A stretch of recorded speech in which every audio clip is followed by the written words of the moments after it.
नमस्कार। परख के आज के अंक में हमारे साथ युवा चुनाव विश्लेषक आशीष रंजन हैं और आशीष रंजन से हम हाल में होने वाले 5 राज्यों के विधानसभा चुनावों के बारे में चर्चा करेंगे। यह कहना गलत नहीं है कि हमारा देश चुनावों का देश है। यहाँ हर वक़्त कोई ना कोई चुनाव होता रहता है। कभी नगर निगमों के चुनाव हो रहे हैं, कभी पंचायत का चुनाव हो रहा है, कभी राज्य विधानसभाओं के चुनाव हो रहे हैं। अक्सर जब हम इन चुनावों को देखते हैं, तो मीडिया में कई बार इन चुनाव नतीजों के बारे में इस तरीके से बात की जाती है कि ये केंद्र सरकार की नीतियों के की पुष्टि करने वाले चुनाव हैं, इनके नतीजे। कई बार यह भी कहा जाता है कि उन चुनावों के नतीजों से जो केंद्र सरकार की नीतियाँ हैं, उस पर भी सवालिया निशान खड़े हो गए हैं। तो क्या अलग-अलग राज्यों में आशीष मैं इसी प्रश्न से शुरुआत करना चाहूँगा कि क्या अलग-अलग राज्यों में जो ये चुनाव होते हैं, उनके बारे में हमें ऐसा सोचना चाहिए कि ये चुनाव देश की राजनीति को भी एक नई दिशा दे सकते हैं या ये केंद्र सरकार की नीतियों पर भी एक तरह की गहरी टिप्पणी कर सकते हैं? आशीष। धन्यवाद कमल सर, परख जैसे प्लेटफॉर्म पे मुझे मौका देने के लिए और चुनाव और खासकर भारत में चुनाव अपने आप में महत्वपूर्ण है, उन जैसे मुद्दों पे बातचीत रखने के लिए यहाँ पे। 2 चीज़ें हैं सर, एक तो चीज़ जब हम कहते हैं कि भारत चुनावों का देश है या बहुत सारे चुनाव होते हैं, तो दरअसल हमें चुनाव को समझना पड़ेगा कि चुनाव दरअसल इसलिए नहीं होता है कि चु चुनाव जो खेल है वो सारा रिप्रेजेंटेटिव यानी प्रतिनिधि का खेल है। चाहे वो पंचायत लेवल पे हो, चाहे वो डिस्ट्रिक्ट लेवल पे हो चुनाव, चाहे वो स्टेट लेवल पे हो, चाहे वो केंद्र के लेवल पे हो। तो हम सब जानते हैं 5 सालों का अंतराल निर्धारित किया गया है। आप देखेंगे 1967 तक तो भारत में एक बार ही चुनाव होते थे राज्यों के और केंद्र सरकार के। लेकिन उसके बाद परिस्थितियाँ बदली, माहौल बदला और उस अनुसार चुनावों के जो अंतराल है और अलग-अलग राज्यों में अलग-अलग समय पे होते रहते हैं। तो खैर इस चीज को यह कहना कि भारत में ही चुनाव होते रहते हैं, मुझे लग रहा है कि कुछ ज्यादती होगा। चुनाव होना चाहिए क्योंकि उससे सिर्फ ना आप अपनी सरकार चुनते हैं, बल्कि अपना प्रतिनिधि चुनते हैं, जो आपकी बातों को, आपकी जरूरतों को सही प्लेटफॉर्म पे रखते हैं और विधायिका के द्वारा जो जरूरी कानून है उनके लिए, समाज के लिए और जनता के लिए, उसको बनाने की कोशिश करते हैं विधायिका के द्वारा। अब डायरेक्ट हम इन सवालों पे आ जाएँ तो 2019 के बाद एक तरीके से मानिए तो ये एक तरीके से मिनी चुनाव है भारत में। मिनी चुनाव इसलिए कि 2019 के बाद हरियाणा में, महाराष्ट्र में, झारखंड में, दिल्ली में इन सब जगह चुनाव हुए, लेकिन अलग-अलग समय में अब जब अक्टूबर में चुनाव हुए थे 2019 में ही, तब महाराष्ट्र और हरियाणा के एक साथ हुए थे। लेकिन उसके बाद झारखंड अकेले अलग हुआ था, दिल्ली का इकलौता चुनाव हुआ था, फिर बिहार का इकलौता नवंबर में हुआ। हुँ, इस बार एक साथ 5 राज्यों में चुनाव है। वो हुँ, इसलिए महत्वपूर्ण है कि 5 राज्य जो हैं, 3 दक्षिण भारत के राज्य हैं, यानी कि दक्षिण भारत का जो आधा हिस्सा है, मान के चलिए 5 राज्यों में, उसमें आधा हिस्से में चुनाव हो रहे हैं और पूर्व यानी कि बंगाल और असम, पूर्व का भी मान के चलिए तो आधा से ज़्यादा, पूर्वी भारत के आधा से ज़्यादा हिस्सों पे ये चुनाव होने जा रहा है। तो इसलिए एक तरीके से देख सकते हैं कि ये एक महत्वपूर्ण चुनाव है, एक तरीके का मिनी उपचुनाव है। अब जो आपका सवाल है कि क्या इससे केंद्र पे या राज्य सरकार की इसको कैसे देखें? तो देखने का जो है ना, वो कहते हैं देखना मतलब ऑब्जर्व करना अपने आप में एक सब्जेक्टिव प्रोसेस है। मतलब अब ये आप पे ऑब्जर्वर पे डिपेंड करता है कि वो ऑब्जेक्टिविटी ढूँढने की कोशिश कर रहा है या किसी पर्टिकुलर ऑब्जेक्ट की सब्जेक्टिविटी को वो देखने की कोशिश कर रहा है। तो निसंदेह जो 5 राज्यों में चुनाव है, उसका पहला मूल जो जो बातें होगी और जो देखने की बातें होगी एज़ ए ऑब्जर्वर के तौर पे, एक एनालिस्ट के तौर पे, वो ये कि राज्य सरकार, क्योंकि ये 4 राज्य और 1 केंद्र शासित प्रदेशों में चुनाव हो रहे हैं। तो राज्य सरकार और राज्य के स्तर पे जो पार्टियां हैं, वो अपनी बातों को या अपने, अगर सरकार की बातें करें तो सरकार अपने परफॉर्मेंस को जनता के बीच कैसे रखी है, और अपोजिशन यानी कि जो पार्टी उस राज्य की सरकार में है, उनके अलावा जो दूसरी पार्टियां हैं उस राज्य की, जो विपक्ष की पार्टियां हैं या वो पार्टी सरकार के कामकाज को कितने आलोचना कर पा रही है और कैसे एक जनता के बीच उस सरकार के खिलाफ में एक अल्टरनेटिव, एक बेहतर माहौल या बेहतर विचार या बेहतर कहिए कि बेहतर उम्मीदें जगा रही है जनता के पीछे, ये देखने वाली बात होगी।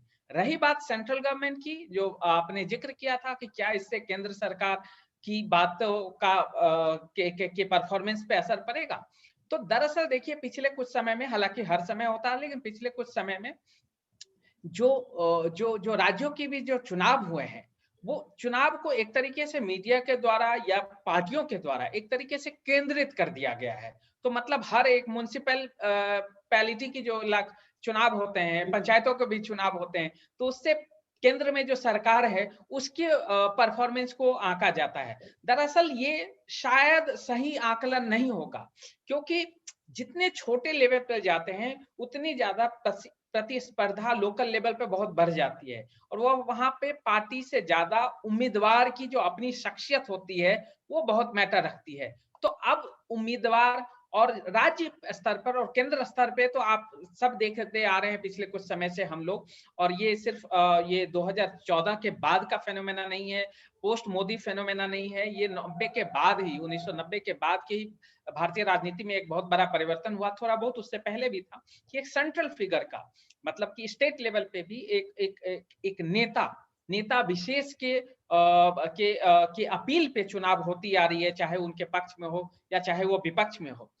एक अंतिम बात जो है केंद्र सरकार और राज्य सरकार की, वो ये है कि हमारी जो व्यवस्थापिका है, मतलब हमारी जो विधायिका है, वो एक्चुअली जो हमारा सिस्टम है, पार्लियामेंट्री सिस्टम है, वो हम भी जानते हैं कि 3 तरीके के चीजों के पे बात होती है।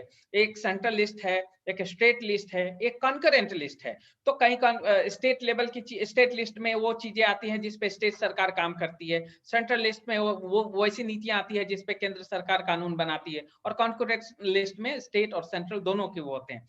तो अभी फिलहाल जो कुछ समय से पॉलिटिक्स हो रही है वो बहुत ही सेंट्रलाइज हो रही है। स्कीम्स जैसे आप मान लिया जाए, किसानों का भी मुद्दा है, किसानों के आंदोलन का मुद्दा है, चाहे वो पेट्रोल डीजल का प्राइसेस है, तो वो उससे क्या होता है, डायरेक्ट जनता पे असर होता है, चाहे वो किसी भी राज्य का हो, चाहे वो किसी भी लेवल का हो, चाहे पंचायत लेवल पे हो, चाहे वो राज्य के लेवल पे हो, चाहे वो देश के लेवल पे हो, हर कोई ना कोई अफेक्टेड रहता है।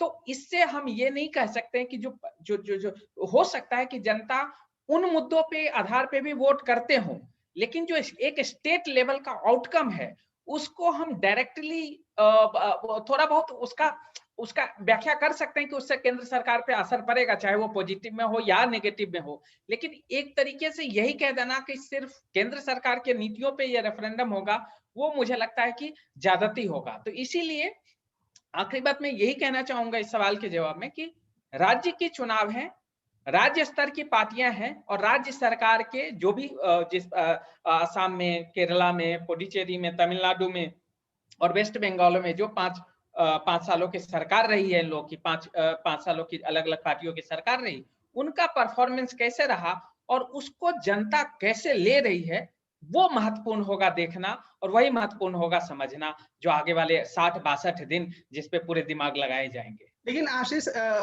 मुझे ये लगता है कि जो केंद्र सरकार है और जो केंद्र में शासन करने वाली पार्टी है, भारतीय जनता पार्टी, वह पिछले कई महीनों से अपनी पूरी ऊर्जा पश्चिम बंगाल में लगाए हुए है।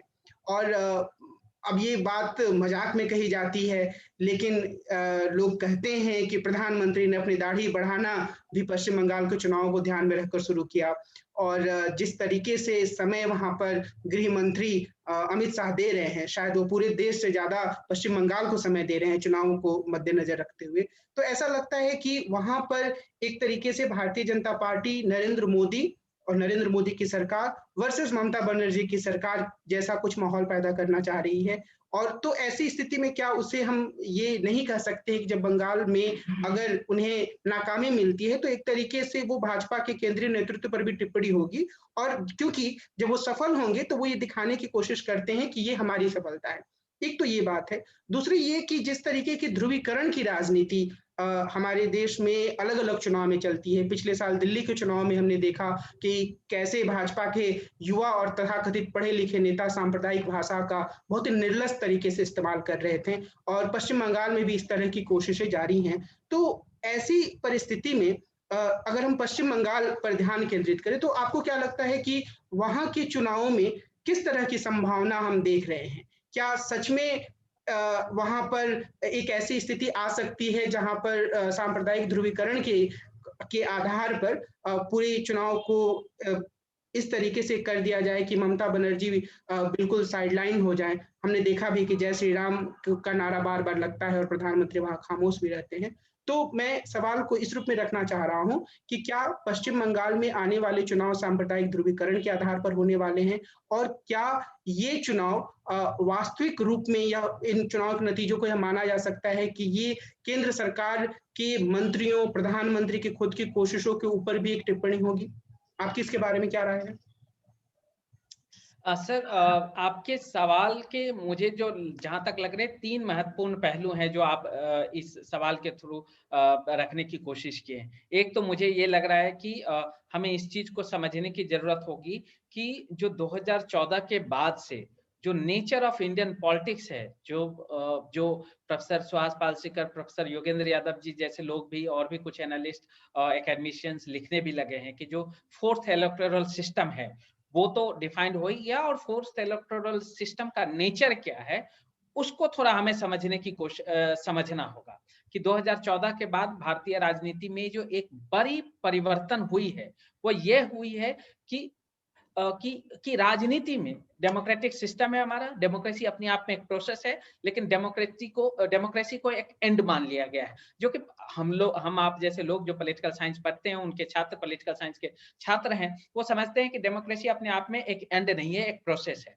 उसमें भी और जो गिरावट आई है वो ये है कि चुनाव जो है, इलेक्शन जो है, डेमोक्रेटिक प्रोसेस का एक छोटा सा अंग है। डेमोक्रेसी को एस्टैब्लिश करने के लिए इलेक्शंस, एक फेयर इलेक्शंस होना एक प्रोसेस के लिए महत्वपूर्ण है, लेकिन जो बड़ी गिरावट आ गई है कि डेमोक्रेसी एक सिस्टम को डेमोक्रेसी को एंड मान लिया गया है और डेमोक्रेसी का जो एक इलेक्शन जो एक हिस्सा था, उसी को एक डेमोक्रेसी के रूप में पेश किया जा रहा है, जो कि दरअसल दूरगामी जो इसके परिणाम है वो सही नहीं है। इलेक्शन बस एक छोटा सा हिस्सा था और छोटा सा हिस्सा है, इसीलिए इलेक्शंस के नाम पे हम डेमोक्रेसी और डेमोक्रेटिक नेचर को डिफाइन नहीं कर पाएंगे। लेकिन चूंकि डेमोक्रेसी को पढ़ने के लिए और सोसाइटी को पढ़ने के लिए, चूंकि 5 साल में ही इलेक्शंस आती है, लेकिन उसको जज करने के लिए और जनता को वो एक अधिकार मिलता है जहां पे वो एक सरकार के परफॉर्मेंस को और परफॉर्मेंस के अलावा वो अपने आप को जब उस दिन अगर प्रोफेसर मुकुलिका बनर्जी की जो किताब है व्हाई इंडिया वोट्स अगर हम लोग पढ़ें, तो उसमें जो सेंस है कि उस पर्टिकुलर समय में जनता को सब लगता है कि उसका सबसे बड़ा अधिकार या त्योहार उसके लिए है जहां पे वो चीजें डिसाइड कर देगा, मतलब कि वो राज्य में या केंद्र में जो कहते हैं कि उसकी मुट्ठी में, उन्हें ऐसा लगता है एक तरीके का एम्पावरमेंट महसूस होती है कि उनकी मुट्ठी में ये इनकी तकदीर, जो भी दावेदार हैं, उम्मीदवार हैं, उसकी तकदीर बंधी हुई है। तो अब जो चुनाव हुए हैं 2004 के बाद, इतना अधिक सेंट्रलाइज हो गया है कि पार्टी और विचार से ज्यादा पार्टी के जो लीडर्स जो हैं वो केंद्र में रखे गए हैं। तो और ये जो चीज है अचानक नहीं हुई, ये एक लेवल पे नहीं हुई, ये डिफरेंट लेवल पे, चाहे वो मीडिया के लेवल पे हो, चाहे एकेडमिक्स के लेवल पे भी शुरुआत हुआ था। इस चीज को हम इनकार नहीं कर सकते हैं, मैं किन्हीं का नाम नहीं लेना चाहता हूं, लेकिन उस समय खूब लेख आया करते थे। तो उस लेवल पे या मीडिया के लेवल पे या और आम जो अवेयरनेस के मतलब आम लोगों के लेवल पे कहें, तो कहीं ना कहीं democracy it's all about election and election is all about leaders, कि वो भी सेंट्रल लीडर उसके इर्द गिर्द समा गया है। तो जो आपका जो सवाल है ममता बनर्जी वर्सेस नरेंद्र मोदी और या नरेंद्र मोदी वर्सेस अदर या और अलग अलग स्टेट में भी होते हैं, तो वो उस तरीके का हो गया है। इसके कुछ फायदे हैं, पार्टियों को उसके फायदे भी मिलते हैं कि एक बेहतरीन नेता आपको मिल जाने से सारे नैरेटिव को चेंज कर जाते हैं, लेकिन उसके एक दूरगामी दुष्परिणाम भी देखने को मिलते हैं कि एक जब जैसे कांग्रेस पार्टी की जो हालात है आज, उसके लिए एक बड़ी जिम्मेवारी यही है कि इतना ना ज्यादा उन्होंने 70 और 80 के दशक में पार्टी को सेंट्रलाइज कर दिया कि उनके लोकल लेवल पे, स्टेट लेवल पे और भी नीचे लेवल पे लीडर ही मिलने बंद हो गए। कोई मूवमेंट में पार्टिसिपेशन नहीं हुआ उनका, किसी इश्यूज बेस पे इमरजेंस नहीं हुआ, और फलता परिणाम ये हुआ कि आज वो 52 सीटों पे आके अटक गई। कई राज्यों में जहां पर 50% वोट मिला करते थे, वहां तीसरे नंबर की पार्टी बन गई है। तो जब भी आप एक सेंट्रलाइज फिगर कर देते हैं, तो आपका जो लोकल लेवल पे लीडर्स का कल्टीवेशन रुक जाता है और वो उसके दूरगामी इफेक्ट पड़ते हैं। तो यहाँ भी एक चीज होगा जो आने वाले समय में होगा, अभी तुरंत उसके आकलन करना जल्दबाजी होगी। दूसरी जो चीज है कि आपने सही कहा, अब क्या लीडरशिप में क्या होगा कि एक एक जो कहावत है, जो मेरे मित्र कहा करते हैं हमेशा, रोशन शर्मा जी पीएचडी कर रहे हैं दिल्ली यूनिवर्सिटी में, कि ताली कप्तान को तो गाली कप्तान को। तो मान लिया जाए अगर जीतेंगे तो कप्तान की को ताली मिलेगा, प्रशंसा मिलेगी, और हारेंगे तो जो आपका इंडिकेशन था तो गाली भी मिलेगी।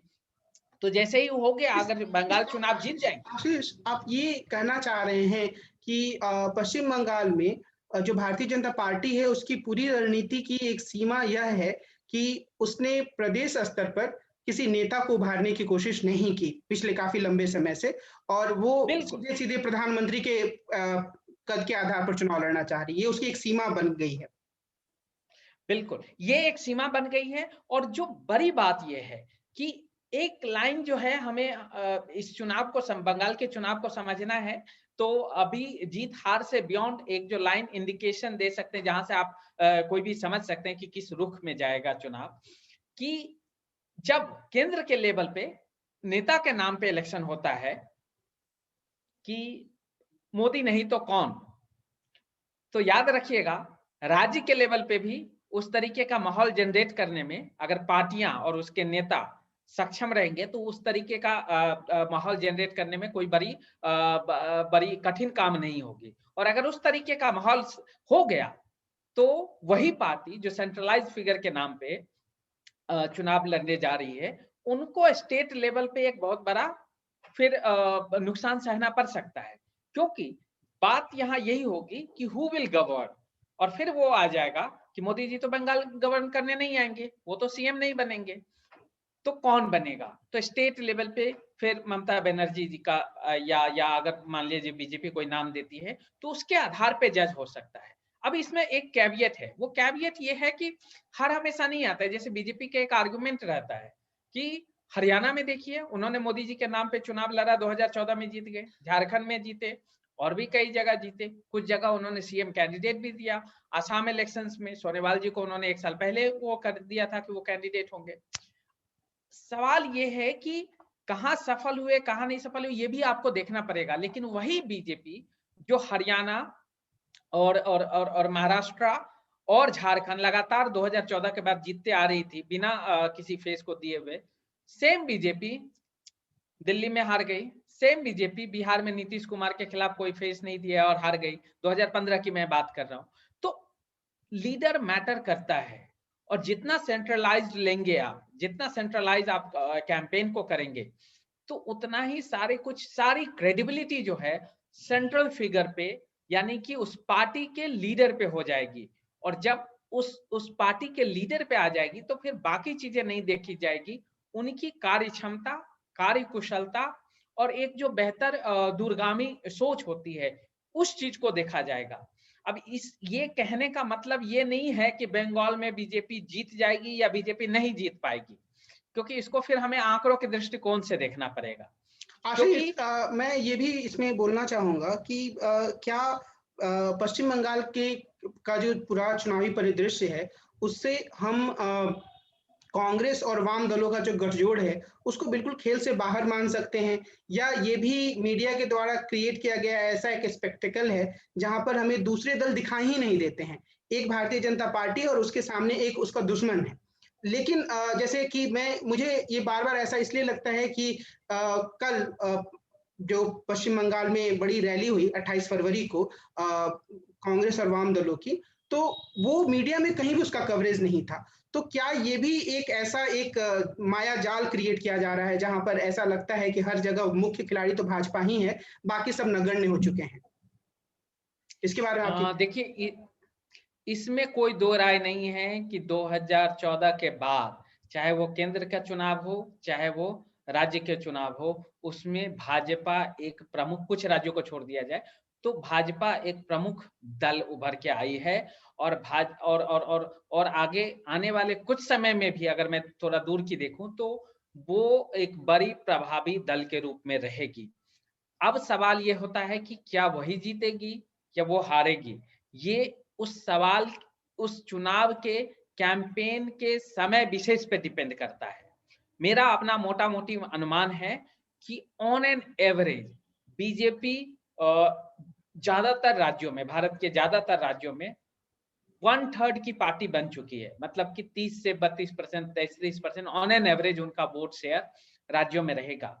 वो जीतेंगे चुनाव या हारेंगे, ये first pass the post system की चीज़ें हैं, ये अलग-अलग राज्य के अपने समीकरण के आधार पे होगा। तो लेकिन आशीष और 2000 लेकिन आशीष, थोड़ा-सा मैं आपको रोकना चाहूँगा, क्योंकि मुझे लगता है कि आप केरल को, तमिलनाडु को, आंध्र प्रदेश को, तेलंगाना को, क्या आप इनको ऐसे राज्य नहीं मानते हैं जहाँ पर भाजपा का 30% वोट नहीं है और उन्हें भारत का राज्य माना जाना चाहिए? तो ये थोड़ा-सा। मैंने ज़्यादातर राज्य कहा और औसतन कहा ऑन एन एवरेज। हाँ, पर जैसे कि अब ज़्यादातर कुछ राज्य राज्यों में, में पर मुझे लगता है कि बिल्कुल, मैं आपके उस पंजाब भी बात से उसमें सहमत शामिल हूँ। नहीं साउथ है। में कर्नाटका के बाद कर्नाटका के अलावा थोड़ी बहुत उनकी तेलंगाना में अप्रोच बढ़ रही है, खासकर जो हैदराबाद म्युनिसिपल कॉर्पोरेशन के इलेक्शंस हुए थे, उसके बाद तेलंगाना लोकसभा के में भी वोट 19 में उनके वोट बढ़े थे। तो उस बात को मैं दरकिनार नहीं कर रहा हूँ। केरला में, तमिलनाडु में अभी उनको बहुत समय व्यतीत करना होगा, बहुत समय लगेगा, या अभी पौंडीचेरी का इलेक्शन होने वाला है केंद्र शासित प्रदेश, वहाँ भी भाजपा को अभी बहुत दूर का रास्ता तय करना होगा। लेकिन खासकर आप नॉर्थ लीजिए, चाहे वो वेस्ट लीजिए, वेस्ट में ऑलरेडी उनका अच्छे खासे पकड़ है, और ये ईस्ट, यानी 3 जो बड़े हिस्से हैं, मध्य भारत भी ले लीजिए, तो उसमें उनकी पकड़ मजबूत हो चुकी है। उस चीज़ से हम इनकार नहीं कर सकते हैं।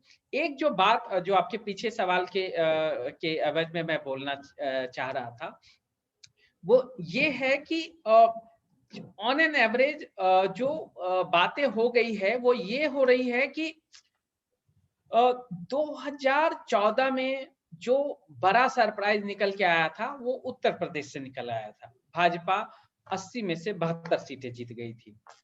उसके बाद अब उनको भी पता था कि इससे ज़्यादा पीक पे नहीं हो सकते हैं, तो वो नई जगह कल्टीवेट करने की कोशिश कर रहे थे। और उस कल्टीवेट करने के की मेहनत में जो सफलता उनको हाथ लगी, वो हाथ लगी, थोड़ी बहुत बिहार में एक्सपेंशन हुआ उनका, बहुत ज़्यादा नहीं, लेकिन जो बड़ी हाथ लगी, वो उनको बंगाल में और उड़ीसा में लगी। यानी कि वो वेस्ट से, नॉर्थ से होते हुए, सेंट्रल से होते हुए ईस्ट की तरफ पहुँचने लगे। अब ये एक बड़ी बात है, और इसी को लेके जो आपका सवाल था कि भाजपा इतना मेहनत बंगाल में इसलिए कर रही है, क्योंकि 19 के बाद 2024 का भी इलेक्शन आएगा। 2 आशीष, विधानसभा चुनाव जीत रहे हैं या हार रहे हैं। आशीष, मैं थोड़ा-सा यहाँ पर रोकना चाहूँगा, और मुझे लगता है कि शायद चुनावी विश्लेषकों के पूरे विश्लेषण से मुझे यही आपत्ति भी होती है कि शायद मैंने सवाल में इस चीज़ को रखा था और सवाल में आपने या तो उस पर ध्यान नहीं दिया या उसको आपने पीछे कर दिया, कि हम हमेशा ये बात करते हैं कि भाजपा मेहनत कर रही है, भाजपा सफलता हासिल कर रही है, लेकिन हम उसमें एक नॉर्मेटिव क्वेश्चन को भूल जाते हैं, और वह यह है कि क्या मेहनत करने का मतलब होता है सांप्रदायिक ध्रुवीकरण की राजनीति करना? क्या मेहनत करने का मतलब ये होता है कि धर्म के आधार पर लोगों को बाँटना, बहुत ही गलत तरीके के बयानबाज़ी करना, जैसे मैंने आपको दिल्ली के चुनाव का उदाहरण भी दिया था। बार-बार इस देश के प्रधानमंत्री के सामने कुछ बहुत ही गलत तरीके से किसी महिला मुख्यमंत्री को चिढ़ाने के लिए बातें कही जाती हैं, प्रधानमंत्री कुछ नहीं बोल पाते हैं। तो ये जो चुनाव विश्लेषण का जो पूरा खेल होता है, उसमें इन सब तत्वों को आप लोग नॉर्मेटिवली क्यों नहीं क्रिटिसाइज़ कर पाते हैं? और सीधे तौर पर बात आती है कि भाजपा मेहनत कर रही है, तो मेहनत का what is the definition of this whole hard work? मेहनत का मतलब ये तो नहीं है कि आप सांप्रदायिक राजनीति करें। तो आपको क्या लगता है कि जो चुनावी विश्लेषण का पूरा खेल है, उसमें ये सारे सवाल गायब हैं और बहुत ही बिहेवियरल तरीके से आप लोग चीज़ों को देख लेते हैं? ये मेरा आखिरी सवाल है, और फिर हम आगे और मुद्दों पे बात करेंगे। बहुत महत्वपूर्ण, मैं ये जो आपने जो सवाल किया था उसको मैं भूला नहीं था, मिस ज़रूर किया था, बातचीत पुरानी लंबी हो गई थी। मैंने 3 बातें बोले थे आपके उस वेस्ट बंगाल वाले में, 2 चीज़ें मैं बोल दिया था, तीसरा यही था कि जो पोलराइज़ेशन वाला और जो मेहनत वाला और जो बिहेवियरल रिसर्च की आप बात करते हैं अंडरस्टैंडिंग को, चुनाव को समझने के लिए 2 चीज़ें हैं, वो आप समझ ही रहे हैं। एक तो या तो नंबर के दृष्टिकोण से देखिए, या फिर आप नॉर्मेटिव अप्रोच, बिहेवियरल अप्रोच या नॉर्मेटिव अप्रोच से देखिए कि कैसे हो रहे हैं। तो हमारे जैसे लोग जो पॉलिटिकल थ्योरी को बहुत डीपली अभी तक नहीं बेहतर तरीके से जानते हैं, वो नंबर बिहेवियरल अप्रोच पे ज़्यादा देखने की कोशिश करते हैं, क्योंकि नंबर बिहार यूपी से होने की वजह से क्या होता है, मैथमेटिक्स जल्दी इजीली समझ में आती है, तो नंबर पे ज़्यादा फोकस होता है। लेकिन election is not all about numbers. आपके इस बात से मैं बिल्कुल सहमत हूँ, और मैं इस बात की बात कर रहा हूँ कि एक इलेक्शंस में जो होती है नॉर्मेटिव पॉलिटिक्स, क्योंकि क्या होता है, चुनाव सिर्फ इस बात के लिए नहीं होती है कि सरकार को चुनना है या उम्मीदवार को चुनना है। चुनाव इसलिए भी होती है कि हमारे समाज का स्वरूप कैसा होगा, हमारे समाज के विकास का जो प्रारूप है, या जो उसकी जो सीढ़ी है, उसकी प्रारूप किस तरीके से होगी, और ये बहुत ही महत्वपूर्ण सवाल होगा। इसमें मैं अपने एक और दोस्त की बातचीत को लेने आऊंगा। हमारे भानु जोशी एक हमारे मित्र हैं, कन्वर्सेशन में ऐसे ही बातचीत हो रही थी। जो समय हम आप देख रहे हैं ना, उनका कहना था कि समाज क्या होता है ना, समाज नॉर्मेटिव नहीं होता। जो लोग कहते हैं कि समाज के लोग इंडिविजुअली बहुत नॉर्मेटिव होते हैं, इसे सिर्फ नेता खराब होते हैं या ब्यूरोक्रेट्स खराब होते हैं, ऐसा नहीं होता है। बोलते कि जो इनटॉलरेंस या डिवीजन या एक डिफरेंसेस जो होते हैं देखने का, ये समाज के हर व्यक्ति में मौजूद होता है।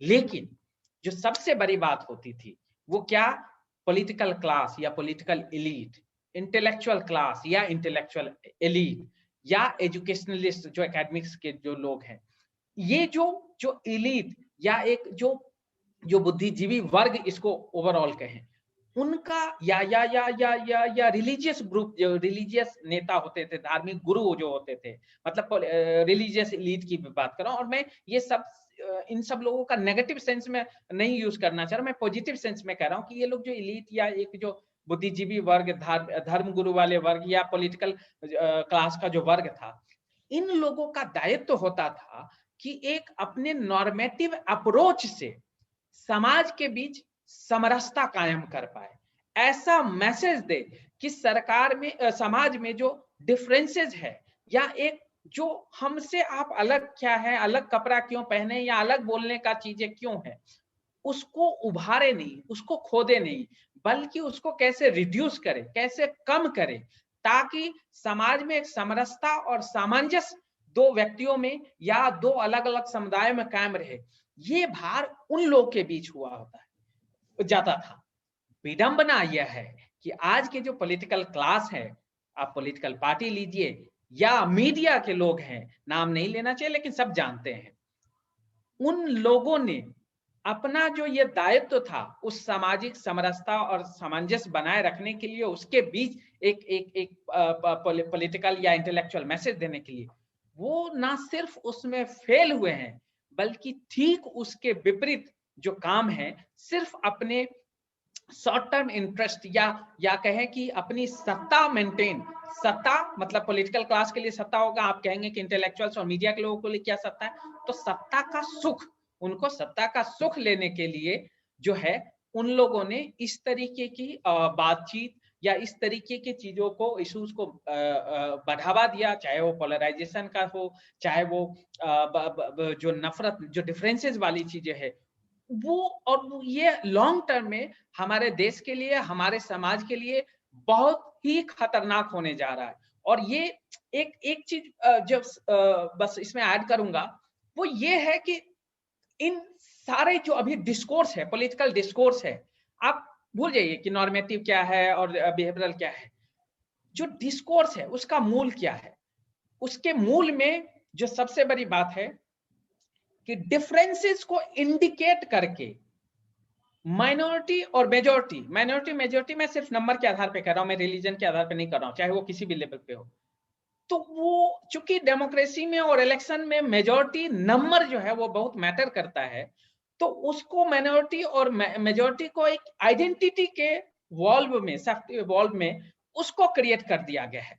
तो उसके शॉर्ट टर्म फायदे ये हैं कि उस आइडेंटिटी के, मेजोरिटी के नाम पे तो आप अभी सत्ता प्राप्ति या अभी पावर में रहेंगे, लेकिन जब उसमें बाइफर्केशन होगा, क्योंकि दो चीज हमें ऐसा याद रखना चाहिए कि इनइक्वालिटी और माइनॉरिटी और मेजोरिटी का जो डिबेट है, इस दुनिया में कुछ भी हो जाए ये कभी खत्म नहीं हो सकता है।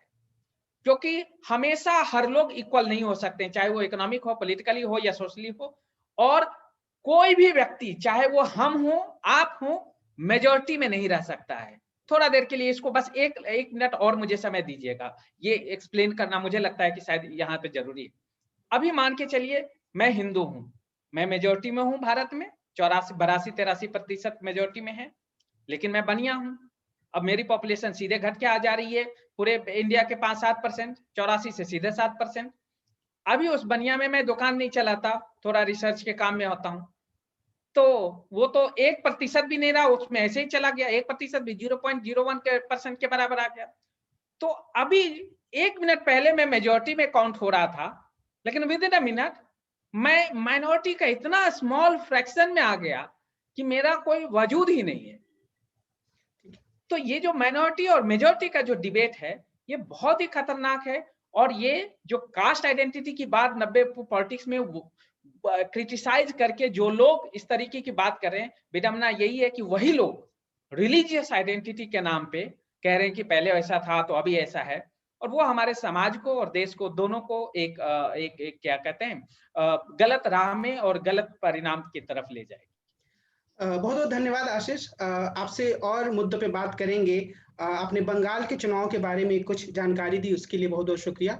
बस मैं आखिर में एक बात आपसे कहना चाहूँगा। हैदराबाद में अभी चुनाव हुए थे कुछ महीने पहले, और मैं एक प्रमुख टीवी चैनल पे, मैं अपने पास टीवी नहीं रखता हूँ, पर मैं अपने लैपटॉप के थ्रू देख रहा था कि किस तरीके की बातचीत हो रही है।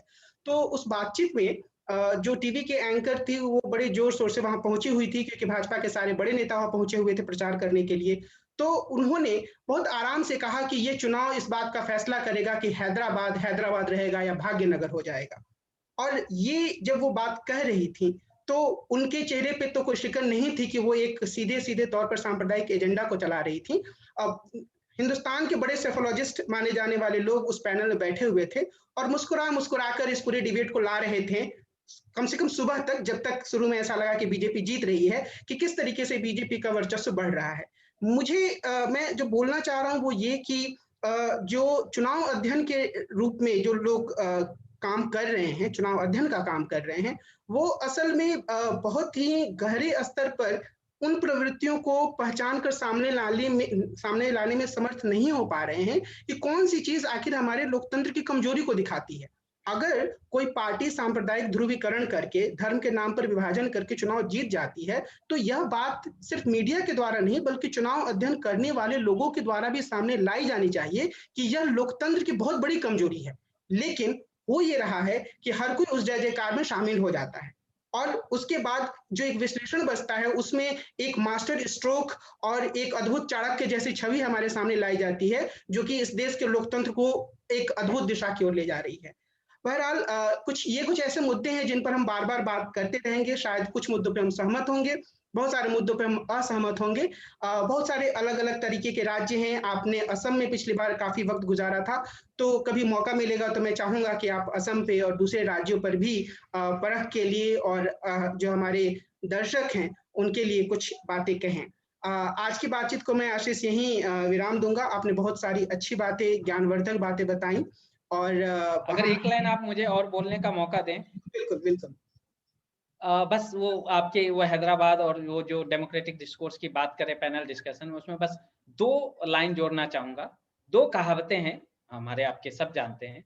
एक कहावत है, अधजल गगरी छलकत जाए, और दूसरी चीज़ है कि जो इसका इस मुहावरे से जुड़ा हुआ है, वो ये है कि जब डिस्कोर्स को जान को के एनालिसिस करने के लिए आपको डिस्कोर्स क्या है, उसको जानना और समझना बहुत ज़रूरी है। तो जब आप डेमोक्रेटिक प्रोसेस या डेमोक्रेसी की बात करेंगे, उसकी व्याख्या करेंगे, तो डेमोक्रेसी क्या है? डेमोक्रेसी एज़ ए एंड या डेमोक्रेसी एज़ ए मीन्स, और डेमोक्रेसी एज़ ए प्रोसेस, जो मीन्स की जो बात हो रही है। तो अगर आप डेमोक्रेसी को एक मीन्स के तौर पे लेंगे और अगर आपकी जानकारी दुरुस्त होगी, तो उस तरीके के चर्चे आपको नहीं मिलेंगे। दरअसल हो ये रहा है, थोड़ा रूड होके बोल रहा हूँ और मैं खुद को भी इसमें इंक्लूड कर रहा हूँ, कि पिछले कुछ समय से या जब से ये सोशल मीडिया और व्हाट्सएप, यूट्यूब, फेसबुक इन सबों का दौर हो गया, तो उससे हम एक गहन चर्चा, गहन पढ़ने पढ़ाने की जो प्रोसेस था, जो प्रक्रिया थी, जिसपे हम लोग समय देते थे, उससे थोड़ा दूर हो गए और व्हाट्सएप यूनिवर्सिटी की ज्ञान हमारे ज़हन पे या हम कम से कम हमारा समय ज़रूर ले लेता है। तो उसी में खोए हुए रहते हैं। अब जानकारी नहीं है, व्याख्या नहीं है, तो फिर डेमोक्रेसी को चुनाव ही आपको डेमोक्रेसी लगेगी और जब चुनाव ही आपको डेमोक्रेसी लगेगी, तो आपकी व्याख्या भी वही होगी कि चुनाव कौन जीता और किस वजह से जीता, उस पे कभी जाएगी नहीं बातें। ये बात हो गई कि चुनाव जीत गए, तो डेमोक्रेसी अब इनके नाम और इनके अनुसार चलेगी। ये बहुत ही एक तरीके से अद्भुत क्षण है जहां आशीष ने इतनी अच्छी बात कही है चुनाव विश्लेषण और चुनाव के आसपास जो विमर्श चल रहा है उसको लेकर। तो मैं यहीं इस बातचीत को आशीष रोकूंगा। आपको बहुत-बहुत धन्यवाद। आपने समय दिया और आपको बहुत भी ही धन्यवाद। अनमोल विचार हमारे सामने रखे। हम आगे और चुनावों से जुड़े मसलों पर चर्चा करेंगे अ, और उम्मीद है कि आशीष और मौका देंगे हमें कि हम इनसे अलग-अलग मुद्दों को समझ पाएँ। नमस्कार। हम भी आपसे इसी मौके की उम्मीद में रहेंगे। धन्यवाद।